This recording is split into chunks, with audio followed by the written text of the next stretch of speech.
पंतप्रधान नरेंद्र मोदी यांच्या वाढदिवसापासून महात्मा गांधी जयंतीपर्यंत सेवा पंधरवाडा साजरा केला जात आहे। फुलंब्री तालुक्यात या उपक्रमादरम्यान मंगळवारी विविध जिल्हा परिषद शाळांमध्ये शालेय साहित्य वाटप करण्यात आले। बावरा येथे आमदार अनुराधा चव्हाण यांच्या मार्गदर्शनाखाली हा कार्यक्रम पार पडला आहे। यावेळी देवगिरी सहकारी साखर कारखान्याचे चेअरमन कल्याण चव्हाण, माजी जिल्हा परिषद सदस्य जितेंद्र जायस्वाल, शिवाजी पाथरीकर, मंडळ अध्यक्ष गोपाल वाघ, कृष्णा सोटम, प्रदीप गाडेकर, संजय त्रिभुवन, रामेश्वर चोपडे यांच्यासह मान्यवर उपस्थित होते। सेवा पंधरवाड्याच्या निमित्ताने बाबरा येथील प्राथमिक आरोग्य केंद्रात नेत्रचिकित्सा आणि रोग निदान शिबिर घेण्यात आले।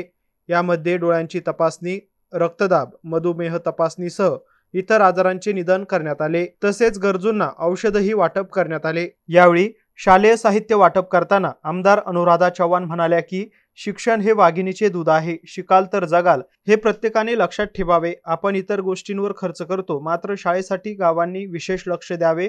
भविष्यात शिक्षणाला मोठे महत्त्व येणार आहे।